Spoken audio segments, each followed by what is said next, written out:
Hello everyone, আসসালামু আলাইকুম। কেমন আছেন সবাই? আলহামদুলিল্লাহ আমি ভালো আছি। আশা করি আপনারাও সবাই ভালো আছেন। আজকে আপনাদের সাথে শেয়ার করব আমার ছাদ বাগান। আমি বাগান করতে খুবই ভালোবাসি, আর আমার ছাদে অনেক রকম গাছ আছে। আজকে আপনাদের সাথে শেয়ার করার চেষ্টা করব আমার ছাদ বাগানের গাছগুলি। আশা করি আপনাদের ভালো লাগবে। এইটা আমার একটা পেয়ারা গাছ। অনেক দিন যেহেতু রোজার মধ্যে ছাদে আসা হয়নি, আসলে গাছের খবরাখবর এখন আমার খুব বেশি জানা নেই। আমার হাজব্যান্ডই আসে, মাঝে মাঝে পানি দেয়।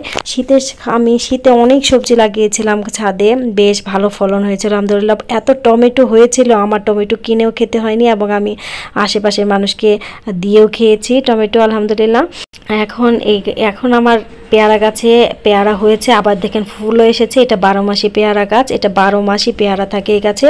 এখানে আরেকটা পেয়ারা গাছ, এটা 12 মাসি না, কিন্তু এই গাছে পেয়ারাটা খেতে এত মজা। ছোট ছোট পেয়ারা হয় কিন্তু ভীষণ খেতে মজা। অনেক ফুল এসেছে, আপনাদের সাথে শেয়ার করব। যখন এর পেয়ারাগুলি বড় হবে তখন অবশ্যই আপনাদের সাথে শেয়ার করব।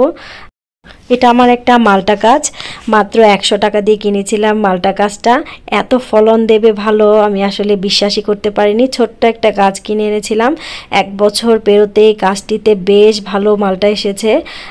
আশা করি এবারের মালটাগুলি টিকবে। বেশ কিছুটা মালটা হয়েছিল, এর মধ্যে কিছু মালটা হলুদ হয়ে পেকে পড়েও গেছে। কেন পড়েছে আসলে আমি জানি না। আসলে ছাদে গাছ লাগানোটা দেখতে যেমন অনেক সহজ মনে হয়, আসলে ব্যাপারটা এত সহজ না।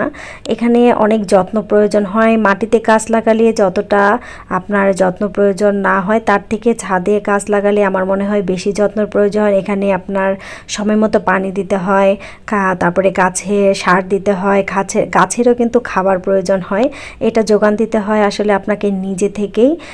এখানে আমার একটা মরিচ গাছ আছে। এই ড্রামে আমি একটা সজনে গাছ দিয়েছি, সজনে গাছের সাথে আমি মরিচ গাছটা দিয়েছি। মরিচ গাছটাতে কিন্তু প্রচুর মরিচ এসেছে। এখান থেকে কিন্তু আমরা অলরেডি অনেক মরিচ খেয়েছিও। এই যে সজনে গাছটা বড় হচ্ছে, এটা আবার যখন সজনে হবে তখন আপনাদের সাথে অবশ্যই শেয়ার করব। এই গাছটাকে আপনার কেউ চেনেন কিনা জানি না। এটা হলো একটা ফল গাছ, প্যাশন ফ্রুট বলে এটাকে। এর আগে আমি এটা কখনো লাগাইনি। এখানে আমার আছে একটা লাউ গাছ। আমি শীতে কিন্তু লাউ গাছ লাগিয়েছিলাম, সেখানেও কিন্তু অনেক লাউ এসেছিল। এই লাউ গাছটা এই বছর নতুন লাগিয়েছি আবার, এখনও কোনো ফল হয়নি। শীতে যেহেতু অনেক সবজি লাগিয়েছিলাম, শীতের সবজির সিজন শেষ হয়ে গেছে, এর জন্য আমি সব সবজি ফেলে দিয়ে এখন আবার নতুন করে সবজি লাগিয়েছি। এখানে আমার একটা সিম গাছ ছিল, সেটা এখানে আমি সেই সিম গাছটা উঠিয়ে এখানে আমি ধুন্দল গাছ লাগিয়েছি। এখানে পাশে আরও কিছু ধুন্দল গাছ আছে।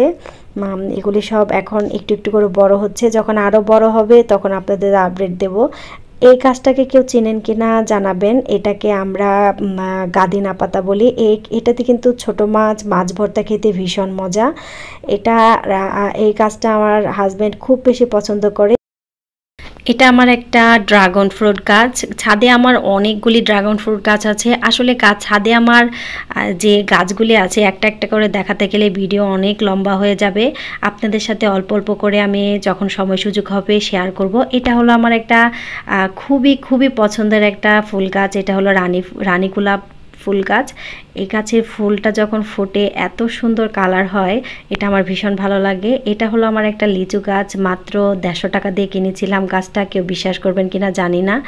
এখানে কিন্তু আমার অনেকগুলি লিচু এসেছে, আর লিচু গাছ আমার ভীষণই পছন্দ। লিচু খেতে না যত পছন্দ, লিচু গাছে ধরে আছে এমন গাছ দেখতে আমার ভীষণ ভালো লাগে। সেই জন্যই আমি এখানে একটা ছাদে আমি একটা লিচু গাছ লাগিয়েছি।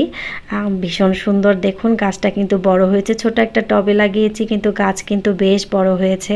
এটা আমার একটি শিউলি ফুল গাছ। এই গাছে কিন্তু আমার শীতকালে অনেক ফুল ফুটেছিল। এটা হলো আমার একটা খুবই শখের একটা গাছ। আমার খুব ইচ্ছে ছিল ছাদে আমি একটা কাঠগোলাপ গাছ লাগাবো। এটা আমি বাণিজ্য মেলা না, এটা আসলে কৃষি মেলা থেকে কিনেছিলাম। এটা হলো এই গাছটাকে কেউ চিনেন কিনা জানাবেন। এই গাছটা হলো একটা মশলা গাছ, পিপল গাছ। এটা আমার একটা সজনে গাছ, দেখতে পাচ্ছেন গাছে এখনও সজনে হয়ে আছে। আমার ছাদে অনেকগুলি সজনে গাছ আছে। এই গাছটা সবার প্রথম লাগিয়েছিলাম, এই গাছটা একটু বড় হয়েছে, আরগুলি ছোট আছে, ওইগুলোতে এখনও সজনে হয়নি। আশা করছি সামনের বছর সজনে হবে। যাই হোক, ভিডিওটা অনেক বড় হয়ে গেল। কেমন লাগলো আমার ছাদ বাগান সবাই অবশ্যই কমেন্টে জানাবেন। ধন্যবাদ।